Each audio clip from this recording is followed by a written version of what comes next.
Have you ever wondered if your real estate agent is truly working in your best interest?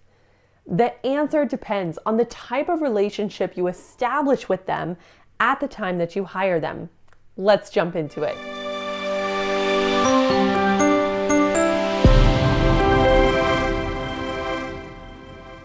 The responsibilities your real estate agent has to vary depending on the type of relationship that you have with them.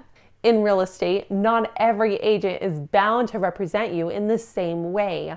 Some agent-client relationships establish what's called a fiduciary responsibility, where the agent is legally required to act in your best interest. In other relationships, however, your agent may act as a transaction broker, facilitating the transaction without representing either party's interests over the others. We're going to explore this topic further so you'll be equipped to ask the right questions when interviewing real estate agents. Our goal is to help you understand and establish the type of client-agent relationship that you want.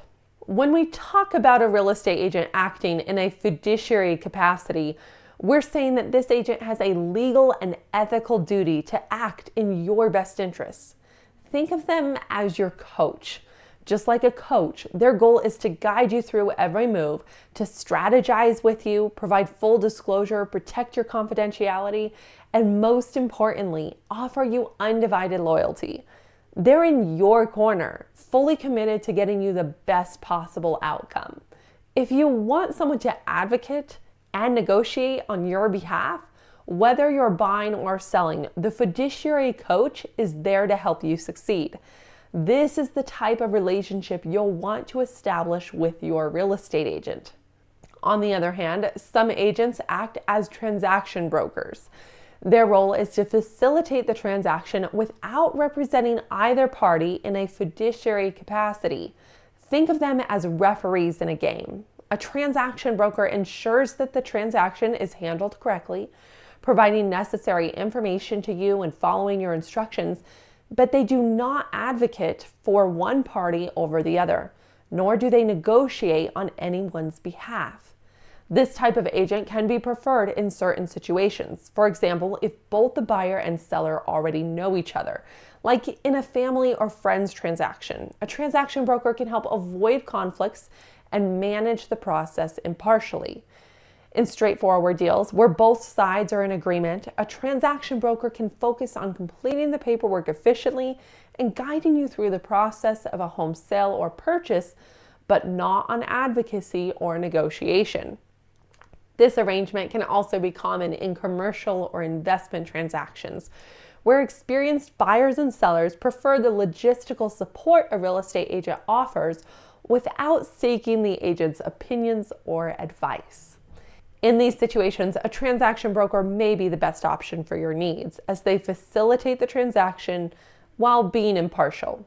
If you're located in a smaller, lower population area, you're more likely to encounter agents acting as transaction brokers. This is because there are often fewer agents working in this area, and it's more common for both the buyer and seller to have hired the same real estate agent. In these cases, the agent typically will act as a referee, facilitating the transaction to ensure a smooth process without advocating for either side. However, as you move into larger, more populated areas, this becomes less common.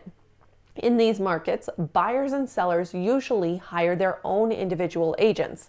Each agent may or may not have a fiduciary duty to represent their client's best interests, depending on the type of relationship that was established between that client and agent.